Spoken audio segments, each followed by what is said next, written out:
Всем здравствуйте! В этом видео я хотела бы показать, как я плела вот такую корзинку в японском стиле зарзо, без наращивания трубочек. Плетется она очень легко. Для этого нам понадобится не более 70 трубочек. Трубочки у меня покрашены вот таким образом, что получился небольшой меланж. Как это сделать, я оставлю ссылочку наверху в описании. У меня есть видео, можете посмотреть. Трубочки должны быть длинные, не менее 52-53 сантиметра. Такие трубочки я накручивала из разворота газет. Для начала нам нужно 16 трубочек, которые мы должны нарастить, то есть сделать в 2 раза длиннее. Это будут трубочки основы. Обрезаем у узкого кончика хвостик под 45 градусов, в широкий кончик капаем клей и наращиваем все трубочки. Как только нарастили, я кладу их на коврик по 2 штуки, скрепляю их прищепкой. Расстояние между трубочками 4 сантиметра. Если трубочки у вас короче, расстояние делайте меньше, иначе потом не хватит без наращивания сплести корзинку. Начинаю плетение. Плести я буду ситцем. Для начала мне нужно сплести 6 рядов ситцем. Плести начинаю примерно в середине, в местах наращивания трубочек. Я хочу закрыть эти места наращивания, чтобы их не было видно ни с лицевой, ни с изнаночной стороны.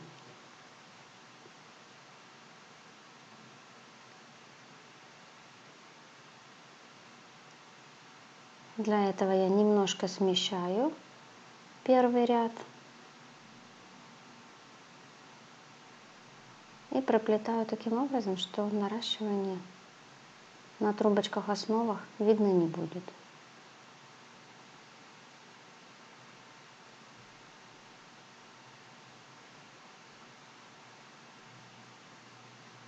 На поворотах трубочку немножко приминаю, делаю ее плоской, в то же время такой достаточно мягкой.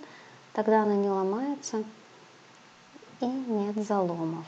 Наращивание делаю за стойками. Обязательно нужно выдерживать направление. Так, дальше нам нужно 20 трубочек, у которых из широкого кончика я обрезала сантиметр или 1,5, потому что там мягкий кончик, а он нам не нужен. Я его убрала. Продолжаю плетение ситцем, но только край трубочки должен идти вровень с крайними трубочками. В данном случае это справа. Торец должен лежать на самом краю трубочки. Проплетаю ситцем, длинный хвостик вывожу наружу и оставляю. Все поправляю аккуратно. Первые ряды самые сложные, когда плетение еще очень подвижное. Вся конструкция так ходит, можно сказать, еще. Беру вторую трубочку, начинаю уже плести слева направо. Также торец трубочки должен идти ровно с крайней левой трубочкой, лежать на самом краю левой трубочки. Вот так. И также длинные хвостики я оставляю, вывожу. Дальше из этих длинных остатков, из длинных хвостиков мы будем выплетать эту корзинку в стиле зарзо. Так, вот здесь я неправильно начала. Смотрите, ситец как плетется вверх-вниз, вверх-вниз. Переплетение. По-другому можно сказать, трубочку кладем справа, потом слева, торец трубочки, край трубочки. Справа, слева, соответственно, так вплетаем все 20 трубочек. С одной стороны у нас будет 10 длинных хвостиков, и с другой стороны тоже будет 10 длинных хвостиков. Старайтесь сделать это максимально аккуратно. Это донышко корзины, основа.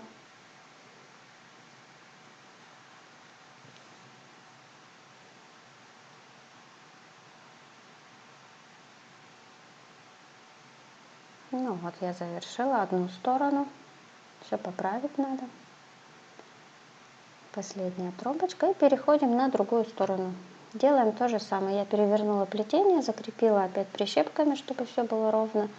И начинаю также вплетать 20 трубочек с другой стороны. Предварительно, конечно, я также у вторых 20 трубочек обрезала сантиметр или полтора с широкой стороны, с широкого края. И начинаю также вплетать аккуратно. Ну вот, с обеих сторон я вплела по 20 трубочек. Теперь при помощи линейки я поднимаю стойки. И сейчас мне нужно будет проплести еще 6 рядов ситцевым плетением.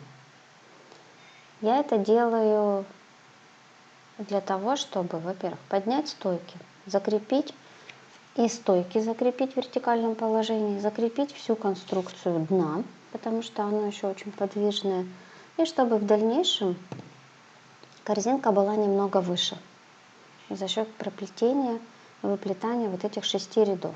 Так я сделала с одной стороны, перевернула конструкцию, то же самое делаю с другой стороны.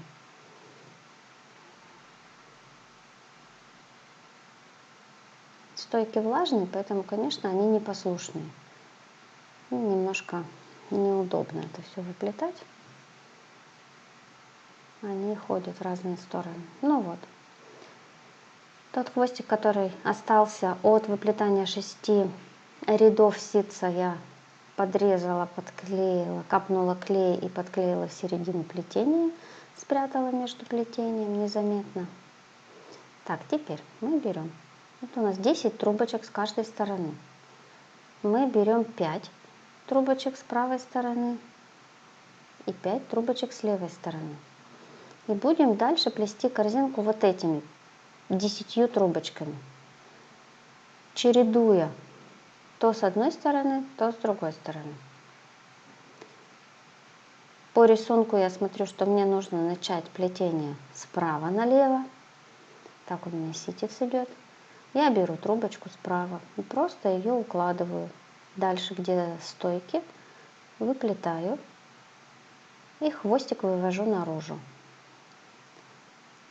Трубочка, которая лежит напротив, слева. Немножко пальцем придерживаю, чтобы хвостик там не выскочил. И также я ее начинаю выплетать, но уже слева направо. Хвостик вывожу наружу. Хвостики эти пусть остаются. Их не нужно никуда прятать. Так продолжаю, чередуя с правой стороны трубочку, с левой стороны, с правой, с левой. Этот хвостик я потом также подрежу и спрячу в плетение и подклею, который остался от выплетания 6 рядов. Немножко пальцем можно направить, если трубочка не очень послушная. Но вообще трубочки, если очень хорошо увлажнены, они очень хорошо выплетаются, очень хорошо ложатся, очень послушные и податливые. Очень легко с ними работать, с влажными.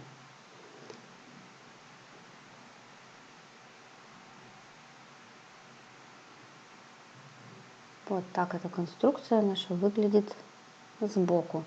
Мы берем трубочку и укладываем ее сверху на предыдущую и на хвостик, который оказался от выплетания предыдущей трубочки. Ну, аккуратно все выплетаем, сильно не придавливайте. Корзинка достаточно воздушная, легкая. Плетение такое очень рыхлое, неплотное.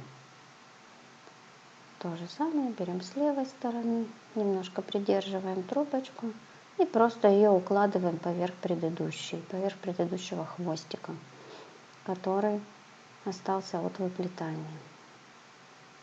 И дальше идем плетем ситцем. Хвостики оставляем наружу. Так мы должны проплести все 5 рядов.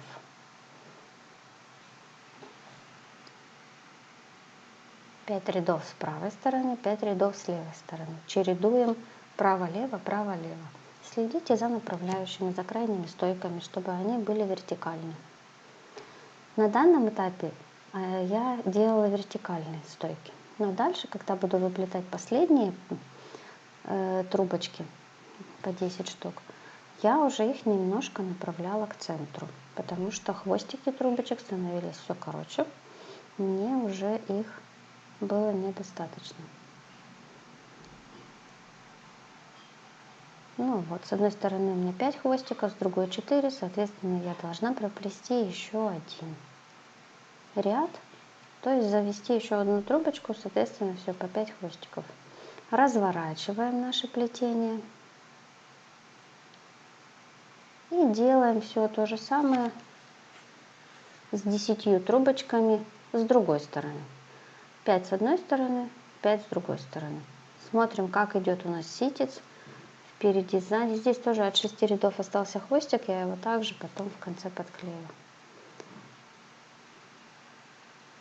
Вот я смотрю, как у меня шел ситец, с какой стороны я должна начать выплетать трубочки.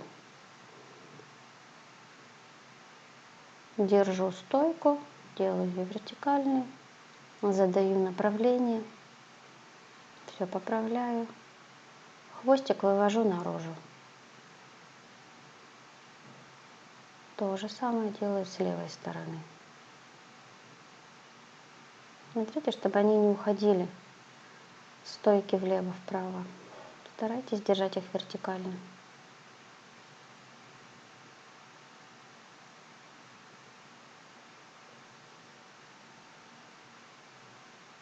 Немножко придерживаю пальцем, укладываю на предыдущий хвостик и на предыдущую трубочку.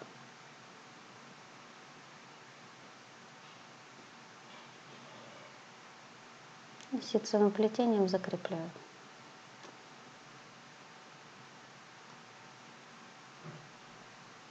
Трубочку не тяните, потому что она не закреплена.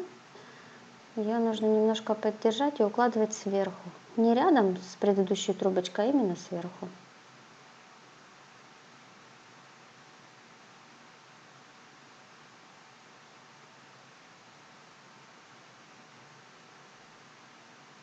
Ну вот, мы закончили. Вот как выглядит плетение, когда мы сплели по первой, с одной стороны 5 и 5, и с другой стороны 5 и 5 трубочек. Теперь мы разворачиваем плетение и кладем следующие 5 трубочек с одной стороны, 5 трубочек с другой стороны. И завершим мы наше плетение. Это будет плетение справа налево. И в конце уже будет слева направо. Вот такое перекрестное плетение получится.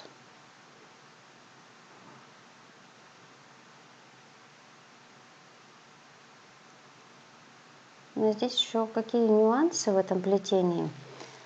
Когда я выплетала дальние 5 трубочек справа и слева, я уже стойки направляла немного к центру, потому что хвостики уже становились короче длины трубочек. Могло бы мне не хватить, если бы так я оставляла параллельно, вернее вертикальные стойки. Это один момент. И второй, не нужно очень натягивать и ослаблять плетение. Если вы будете ослаблять, то плетение будет волнами, не будет одинаковой натяжимости трубочек. А если вы будете немного стягивать, тогда края корзинки, дно корзинки немножко приподнимется и будет выглядеть как лодочка. Не будет плоского дна. Вот поэтому немножко придерживайте трубочки. Ну и вот мы заканчиваем уже. Плетется корзинка очень быстро. Мы закончили. Вот что у нас получилось. Вот такой рисунок. Без наращивания. Все выглядит аккуратно, красиво, естественно. Вот так. Теперь нужно сделать ручки. Трубочки, стоечки я протягиваю между пальцами. Они становятся плоские, теплые, послушные. И когда я их протягиваю, я одновременно задаю им и направление, и делаю их плоскими. Тогда они уже не сломаются, не загнутся и не будет заломов. Вот такую форму я решила придать этой корзинке. Вот такая будет ручка. с обеих сторон. Наверху собираю все это в пучок, поправляю. Нужно это закрепить и дать некоторое время высохнуть, чтобы они запомнили форму.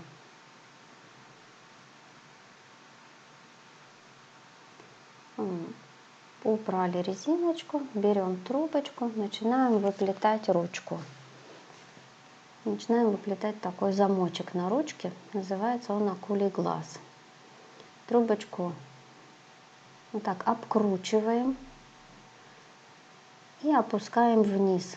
Проводим под всеми трубочками, под пучком, выводим наверх, а здесь уже обкручиваем именно вот эту палочку, оставшуюся наверху. Дальше опять уводим трубочку вниз, возвращаемся наверх и опять обкручиваем трубочку. Такими полукругами ходим. Вот уже вырисовывается такой глазик.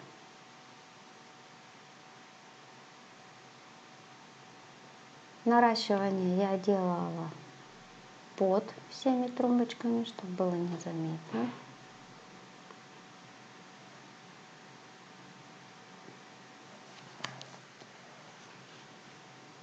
Когда нарастили, немножко придержите, подождите, чтобы клей хорошо схватился и трубочка не выскочила. Потому что здесь обкручивание такое идет достаточно плотное. Трубочки должны быть очень мягкие, послушные, податливые, хорошо увлажненные. Тогда выплетать этот рисунок очень легко. Сколько витков у вас будет, это уже на ваше усмотрение. У меня это 8. На 9-м виточке я решила уже завершить плетение.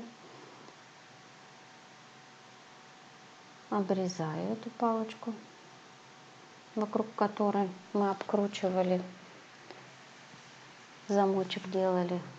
Также обрезаю хвостик трубочки, расширяю пространство под всеми трубочками, капаю клей и прячу там остаток этой трубочки, хвостик, кончик. После того, как все вы завершили, вся корзинка поправляйте везде со всех сторон, чтобы она была ровная, красивая. И она должна обязательно высохнуть.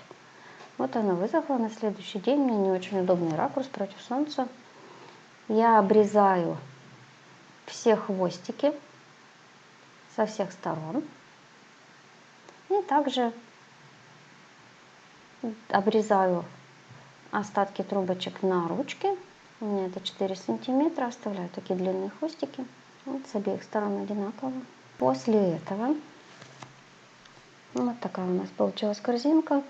После этого корзинку обязательно нужно подкрасить все торцы трубочек красящим составом. Далее обязательно нужно ее прогрунтовать и потом покрыть финишным лаком. И все, корзинка готова. Всем легкого плетения и красивых изделий!